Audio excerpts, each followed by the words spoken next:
It's a question that has captivated political observers and ordinary citizens alike. Will the United Kingdom, the once defiant pioneer of Brexit, ever find its way back to the European Union? The very notion seems almost unthinkable, given the divorce that played out on the world's stage. And yet, as we delve into the complex and ever-evolving landscape of UK-EU relations, a surprising narrative begins to emerge. Just a few years after the UK's dramatic departure, public opinion appears to be shifting. The percentage of Britons who now favor rejoining the EU has steadily climbed, while support for the Brexit status quo has waned.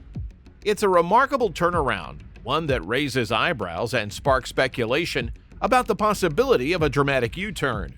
But is this merely a fantasy, or is there a genuine path for the UK to potentially reintegrate into the European fold?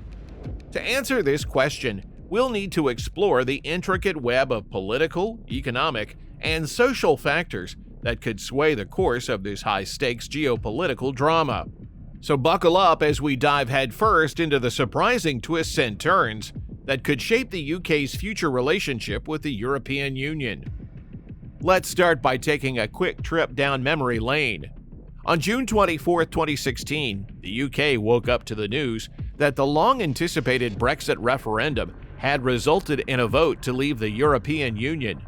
This was a surprise to many, as polls had suggested a narrow victory for the Remain campaign. The leader of the Leave campaign, then Prime Minister David Cameron, promptly announced his resignation, adding further uncertainty to the country's political future. Interestingly, even the Leave camp seemed a bit caught off guard by the outcome.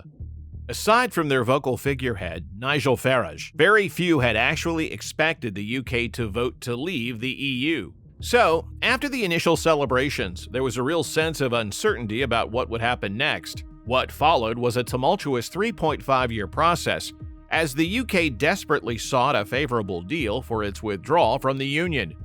It took 2 prime ministers, numerous rejected withdrawal proposals, and 2 deadline extensions. But finally, by January 31, 2020, Parliament and Brussels had agreed on the terms of the UK's departure.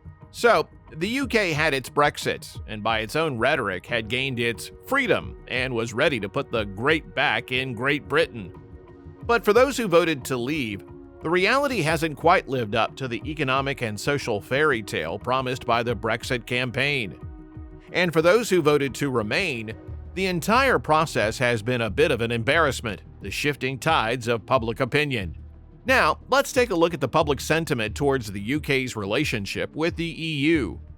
A graph from British opinion pollsters shows some fascinating trends. In February 2020, right after the UK's official withdrawal, around 43% of those surveyed thought the UK should stay out of the EU, while around 41% thought the UK should rejoin.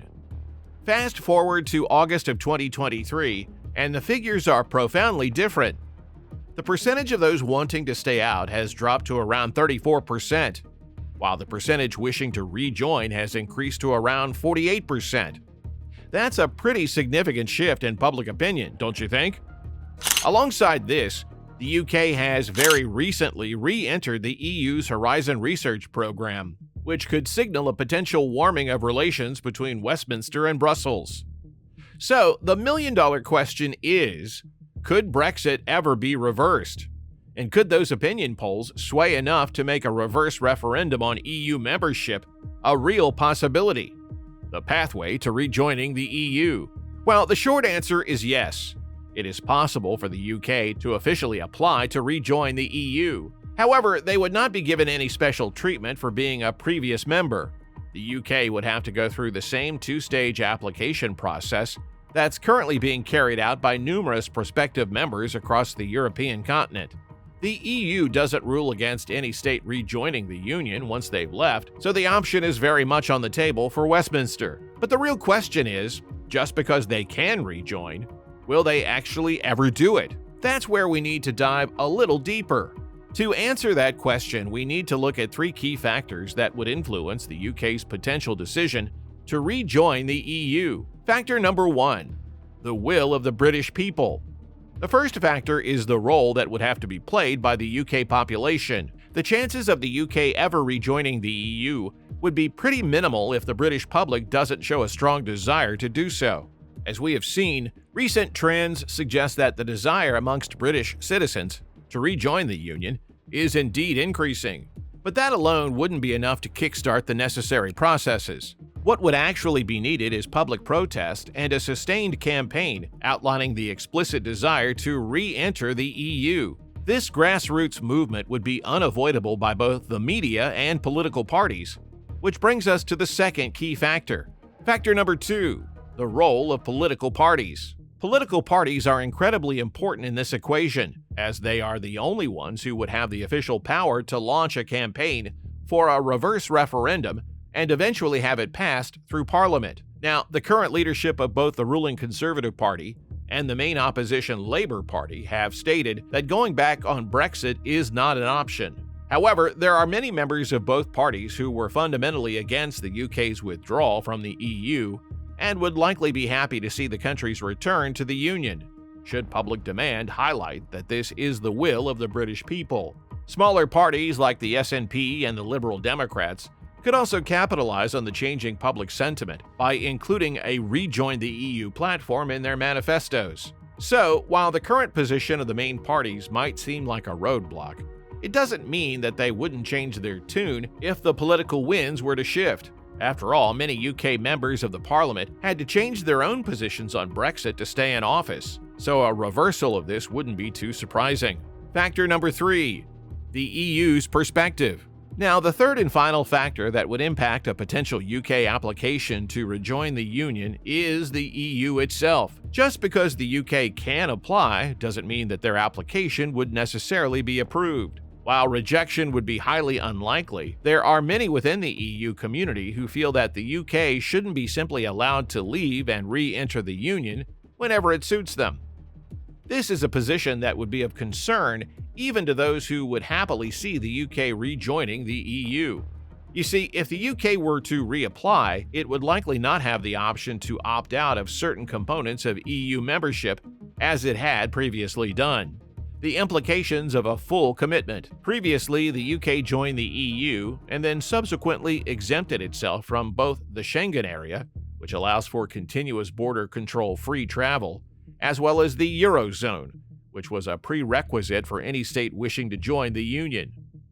But now, should the UK launch an application to rejoin, they would be forced to agree to being included in both the Schengen area and the Eurozone. This is a significant reversal, as it not only undoes Brexit, but actually goes even further back the other way. You see, the main reasons given for the Brexit movement in the first place were focused on an increased UK autonomy and independence, especially when it came to borders and economics. Now, many in the UK have realized that the government has not delivered on these points. There have been no significant tail-off in immigration figures, and the UK economy is performing far worse than pre-Brexit levels. In practice, Brexit hasn't worked for the UK or its population, even those who voted to leave. But the point must be emphasized that the decision to rejoin could not be simply reversed to the position the UK was in prior to Brexit.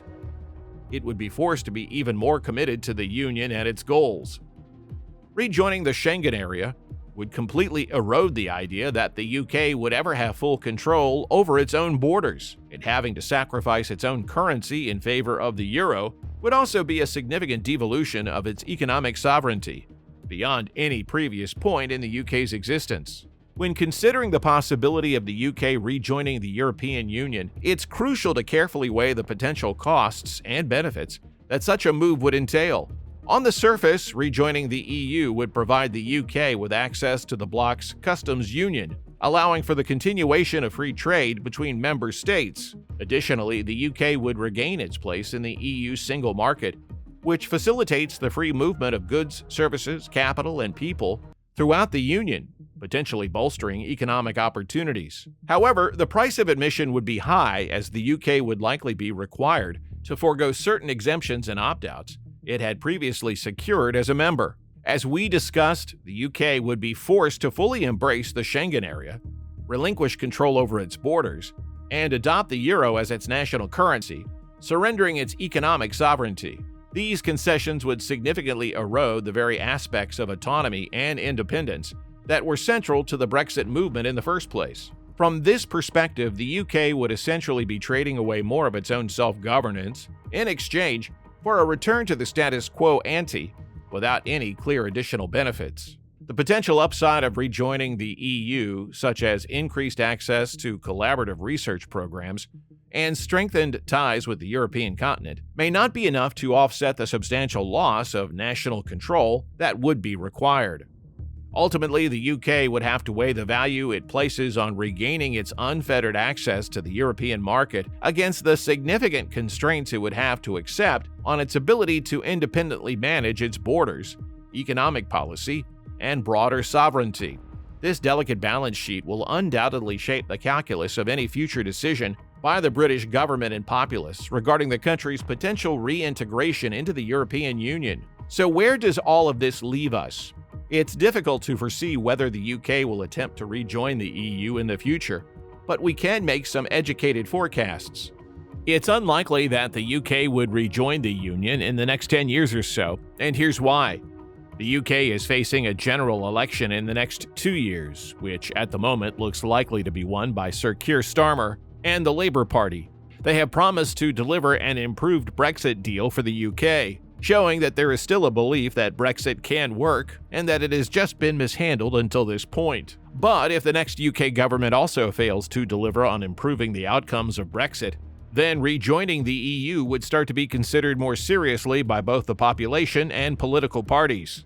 By this point, there will be clear evidence to advocate that Brexit hasn't failed just because it's been mishandled, but because it could never compete with what the UK got from being in the EU. At that stage, the UK would have to weigh the costs and benefits of rejoining. They would have to sacrifice more of their sovereignty, but that's the price of being part of a union. It would just depend on what the UK fears more: limitations on its independence and lost identity, or the potential for isolationism and being left behind in an ever-changing global society. So, while it's not impossible for the UK to rejoin the EU, it's a complex and uncertain path forward. But one thing is clear: the debate is far from over, and the future of the UK's relationship with the European Union remains a captivating and ever-evolving story. What do you think? Do you believe the UK will eventually find its way back to the European Union? Or is Brexit a done deal? Let us know your thoughts in the comments below. And if you enjoyed this exploration, be sure to subscribe to our channel and hit that bell icon to stay up to date on all the latest developments in the geopolitics.